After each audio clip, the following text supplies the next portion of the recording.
yow ma ne ñett nit ñett nit topp la te ñoom duñ génne ni ñeneen laaj ci kii kan la. kii kan la mais ñooñ di génn foofu naan je démissionne je bàyyi naa Pastef dem naa ci Diomaye. Je ne dis pas que mais ça ne représente pas ce qu'on veut nous faire croire aussi maintenant nag xam nga nag aujourd'hui la waa ji di wax. mu ne bâtiment boo ko bëggee daaneel. doo ko songu directement. léegi élan de solidarité bi ñu gis tam si ñëw bi. parce que bu ñu nee am na ñu demoon jël ay enveloppe sociale di ko jox Marième Faye Sall et que moom aussi tamit ci fan yooyu li muy gàtt réglé na problème yëpp yi ñu ko jox yëpp réglé na ko est-ce que loolu tamit dafa am jàngat bu ci fondation première dame yi war def mais moo tax may la jàngat bi ñi fi yor nguur gi ñoo ko war a def mooy maanaam dugalaat leen davantage seen loxo ci social bi penda nit ñi dañoo sonn waaye xam nga fii lan moo lay won nit ñi dañoo sonn réew mi dafa métti goo xam ne ña daan fecc soxla nit ñi ñoo nekk tey dans le besoin. On a beau nous dire qu'on a fait une croissance très importante mais la croissance réelle Penda ne fait pas 2%. C'est-à-dire que boo génnee li nga xam ne valeur pétrole ak gaz la ci suñu croissance amuñu defuñu dara. Les 2 dernières années si d'ailleurs sax man damaa namm Mabouba Diagne. Mabouba waaw man dama kaa namm de. da nga ko namm. waaw xanaa yore yaa namm Mabouba de. xamul tax ma namm ko. wax yu rëy yu dul dëgg. yum fi fee yum ñu tàmmaloon. loolu rek laa tax ma namm ko. mais ñu ànd nuroo mais Bachir Bachir tamit. xam nga léegi agriculture bi doxul. si diggante 2 ans yi. on a mis beaucoup d'argent. et les résultats n'ont pas suivi. nañ waxante dëgg. léegi nga jógee ko foofu noonu. le rassemblement des travailleurs du Sénégal bu nga xam ne man ci laa bokk. on dit que y a plus de 30 000 pères de famille yu ñu ndax seen liggéey. ñu si bëri ñi dem tribunal am nañ dëgg ci kaw structure yu leen ndax.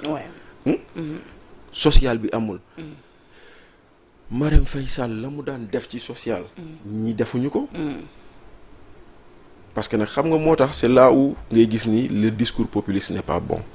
parce que démb ak barki démb ba ko Marième Faye doon def les gens se demandaient fu mu jëlee xaalis. te pourtant ay nit a ko doon jox muy dimbali ay nit. mais kon tey jii nii lu tax ñu doon joxe démb tey jii joxewuñu.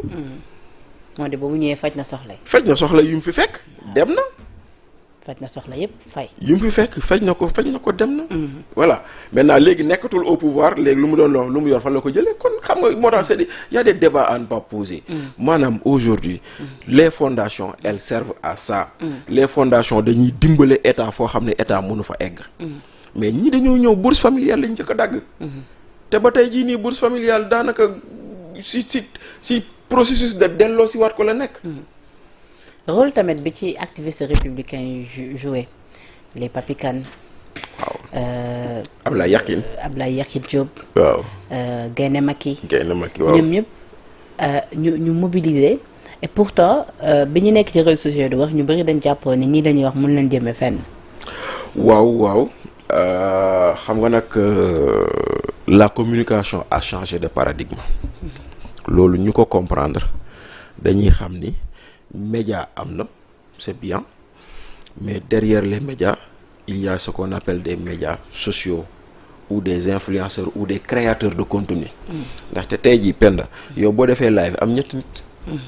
mais Ablaye Yakhine bu defee live am 1000 nit. waaw Papi Kane bu defee live am 2000 personnes. te pourtant des fois ñoom seen live. yow lu nga wax la ñuy jël di ko commenter. et puis Gaynde Macky ñu tëj ko ci tamit ba sonn ci kaso. waaw voilà donc c'est pour dire que quelque part. moo tax keroog de ab short jean la ci def. moom de dafa métti sax. Gaynde Macky dafa métti sa mbokk waalo moom dafa métti de. waaw. Gaynde Macky daf may rey. mu ne tëj nañ ma ndax Macky Sall waaye taxul moom laa gën a bëgg tey. short jean la ci def. pare di jaabati ci Rome alkaati yi. waaw fi ñu ko nee jaara fi mu jaar ne. xam nga kon nag léegi. gis nga communication foofu la toll. da ngay am des appareils classiques am ñoo xam ne kii mais tu as des appareils officieux. ñoo xam ne ñooy mën. yow lu sa ay appareils classiques mënul. léegi ñëw bi tamit. waaw lan la ci Ousmane Sonko di perte parce que depuis boobu ba tey moom la ñu placé woon au devant de la scène moom lañ doon wax ni moom moo mën a mobiliser moom lañ doon wax ni moom la Sénégalais yi topp mais liñ gis keroog dafa ute ak lañ ñu yàggoon di wax. xam nga dañ ñëw mosoon wax ni Macky yoratul dara. Ousmane nag mu ngi ci njaayam carte gi malgré waaw moom tamit démb génn na Pikine dem na am na ñu ko fa topp. waaw loolu laa la wax de nee naa la Diomaye dañ ko fal président CEDEAO Macky ñu def ko docteur honoris causa Ousmane Sonko di war di jaay carte foofu la réew mi toll. loolu la yàlla dogal waaw loolu la yàlla dogal. maintenant nag Ousmane Sonko aujourd'hui ce qui est en train de se dessiner c'est en train de se dessiner contre lui parce que l'intelligence de Diomaye ci benn côté c'est de ne pas avoir plusieurs fronts en même temps parce que Diomaye xëy na xam na ni bis dina ñëw moo waa APR mën nañoo jàmmaarloo mais soxlawu ko léegi il n'a pas besoin de combattre l'APR et de combattre Pastef il a besoin d'avoir un front apaisé ici pour mën a toppatoo lii après ñëwaat fii donc loolu noonu si aujourd'hui Pastef xawma l'APR et s'aligne sur les positions de Diomaye ce sera contre les positions de Sonko maintenant nag Ousmane Sonko nag mooy koo xam ne aussi tamit il a plus d'un tour dans son sac comme on dit mooy maanaam boo ko séentoo fii mën na fël fene moom c'est comme le chat on dit qu'il a 9 vies il est capable de rebondir et de rebondir de façon très spectaculaire maintenant nag faut pas exclure cela que mu def mais voilà. lan la ciy perte. pour l'instant Ousmane Sonko lu muy perte mooy parti yoon parce que effectivement gis nga ni y a plus de 200 cadres presque de Pastef qui ont signé un manifeste pour dire que ñoom ci Diomaye lañ jëm xam nga la dernière fois ñu ngi waxtaan fi maa ngi la Ousmane Sonko il a les militants mais Diomaye a 2 choses que Sonko n'a pas. non diggante mag c'est-à-dire ñëwu Macky Sall. waaw fa laa jëm lan lay impact. voilà loolu fa laa jëm c'est-à-dire que Diomaye Ousmane Sonko a les militants Diomaye a 2 choses que Sonko n'a pas Diomaye a le décret et l'argent loolu benn buy xam ne mi dina rocc ci parti am maintenant le fait d'avoir. Sonko tam il a ses fonds. Quel fonds il a. lu mu yor bëriwul de. lu Diomaye yor ko ëpp de te Diomaye a des décrets de Sonko mënul jël ñëpp assemblée de mun leen recruter ñëpp assemblée kuñ fi daax mu recruter assemblée mënu ko de voilà. maintenant Macky Sall bii ñëw ça dafay requinquer APR daf leen di revigorer daf leen di dooleel. joxaat leen confiance et bu boobaa nag. Celui qui pensait que l'APR est mort, ça donne un nouveau souffle à l'APR. Et quand il y a un nouveau souffle à l'APR, attends-toi à ce que mu am un appel d'air. mooy maanaam des gens qui disent ah kon nag parti bu mën a kii def opposition et cetera donc aujourd'hui Macky Sall est réhabilité. Il est réhabilité par son retour là. Donc yéen a ngi yuuxu naan assassin la il est reçu au palais par les honneurs.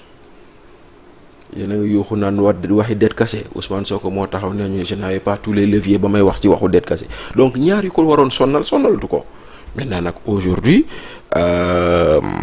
waa Pastef nañ toppatoo seen parti réorganiser wu et je pense que si loolu lañ nekk moo tax ñuy jaay seen carte. léegi départ yi am fan yii tamit lu ni mel tamit parce que Ousmane Sonko mun nañu ko yu bëri la. non mais attends il en reçoit beaucoup. la jotal c'est-à-dire que il reçoit beaucoup Waly Diouf Bodian ak yeneen DG. non c'est-à-dire que mais boo seetloo discours Mbakkeem bi.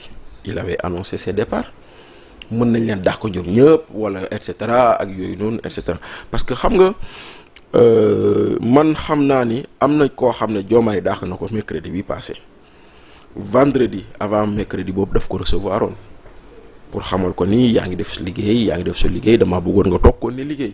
kooku xamal ko ni Sonko laa tànn. moom ko xamale et puis. mu respecté choix mu ne ko nag damay indi koo xam ne man dina ma liggéey donc il reçoit des vagues parce que